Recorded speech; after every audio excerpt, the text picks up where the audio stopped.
We already gave Wizards the credit for all the good stuff they did. Now it's time to get back to what we're good at and talk about the critical stuff.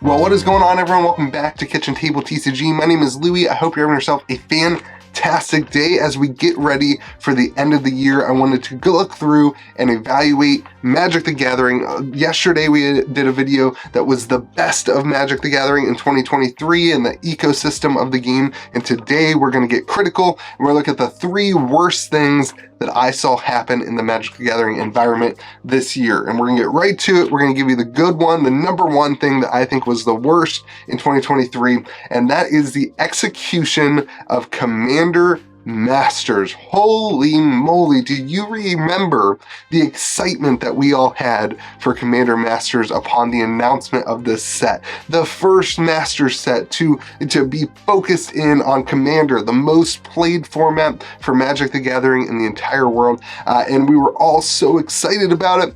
And then we saw the price tag, and this is the biggest issue across the board for Magic the Gathering this year, in my opinion, is the price tag of the specialty sets. And in particular, Commander Masters was just so extreme, where stores were going to be basically forced to sell set boxes for $400. Absolutely ludicrous and crazy.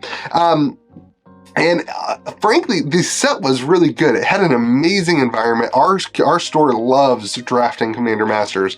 It's expensive, but people really enjoy it and have a good time with it. And I think they did a really great job with the set and with the reprints they put in there. The Commander decks were really good and fun to play, but the cost and the price point just missed the mark completely. It just shows how out of touch Wizards was when they were thinking through that price point. And they want these Master sets to be really expensive and high end, but the demand is just not there at that high end. And then we'll get into the reprint equity here in a minute. But you know, this set, it's just the execution all around was terrible. You have the price thing, and then also like the Commander decks. 2 of them were really sought after and amazing, and then the other 2, the Enchanting one and the Planeswalker one, it just didn't have the hype of Slivers and Eldrazi. And I hate it as a store owner. I hate it when they do that, because then you end up only selling 2 of the decks and you're sitting on this huge supply of the 2 that nobody wants, and it just doesn't work for store owners. Now, I do think in a vacuum and in a pod, we did have some fun playing these decks, and they were good. And I do think each and every one of them is a powerful deck in and of itself. It's just those reprints and the things they kind of loaded in them and the names of the decks, the way that they built them, it just highlighted the 2 decks way too much, and I don't like that when they do that. So all in all, Commander Masters I think was the biggest disappointment of the year for most people, because they frankly just didn't get to be involved in it. They didn't get to really enjoy it the way that we want to enjoy a product because of the cost. And from a store perspective, the risk was immense, and we lost a ton of money. We would have lost a lot more money, but we opened up almost all of our set boxes because nobody was buying them. So we opened up almost all of our set boxes, and you know, now we have product in the store that we got at a cheaper rate because everybody's been discounting it, and so we can actually sell product. But man, on release, it was a bad day. All right, second thing, worst things of 2023. So number 1 for me was Commander Masters. Number 2 is the management of reprints. And this is something I've talked about a lot on the channel. I get really frustrated because they have multiple times this year utilized the same cards back-to-back sets to sell the set. I'm looking at Smothering Tithe, I'm looking at Doubling Season, cards that they printed in Commander Masters and then they put into Wilds of Eldraine. And we're seeing it happen again in some ways with the Ravnica set.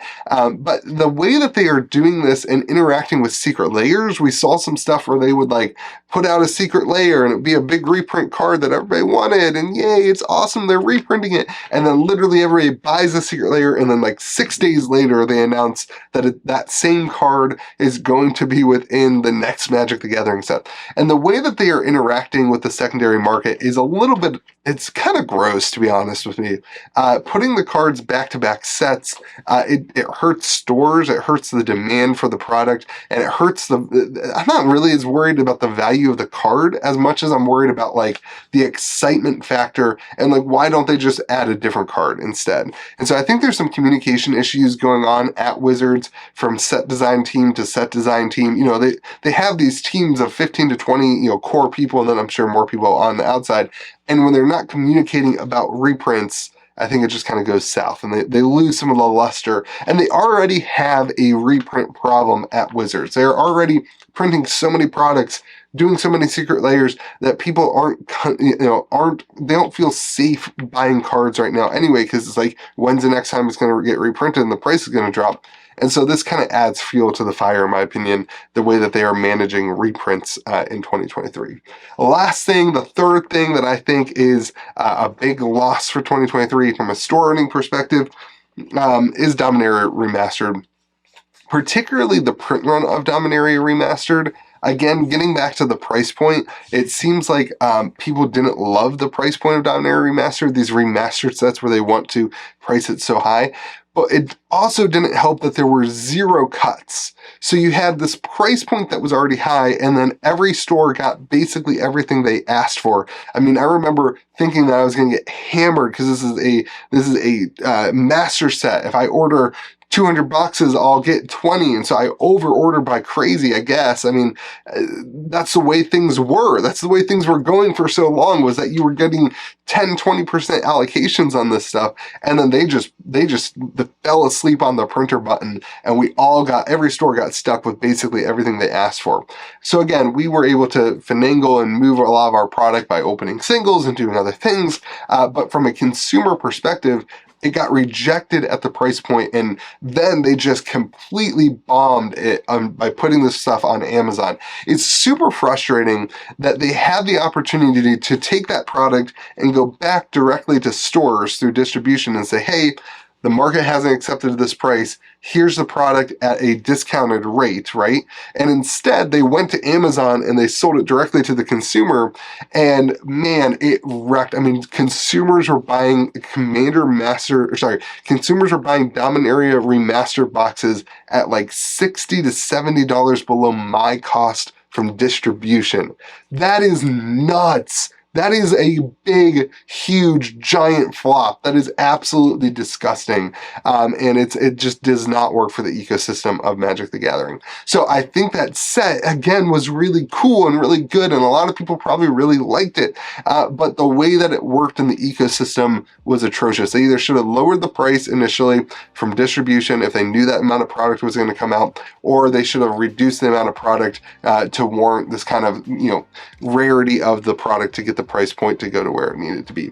But instead, they just cashed in, and then on the back end, they decided to basically screw over stores by selling direct to consumer at such a lower rate. A couple honorable mentions, obviously, stuff between Wizards and Hasbro is a little bit finicky in 2023. That's a tougher one to discuss in a video like this because it's not like a specific detail. But one of the things that we as a community are becoming way more obvious of is how much money Hasbro is siphoning away from Magic the Gathering, even though Magic the Gathering is what is bringing in the bacon and bringing in the money for Hasbro. And so I wish that stuff was different. Some of the community stuff that is going on in terms of the interactions with Wizards and that kind of stuff is a little frustrating. But all in all, I think this was a pretty good year. If you go watch the video of the positives and the best things of 2023, I think those outweigh a lot of the negatives, particularly Lord of the Rings really made up for like Commander Masters, Dominaria Remastered, and there was a lot of really good stuff. I think this was probably the best year for Magic the Gathering that we've had in 5 years, would be my guess. So really good stuff. I'm really looking forward to 2024, 2025, the Marvel stuff. I've accepted this Universes Beyond theme in my life, and I'm there. I'm with you all now.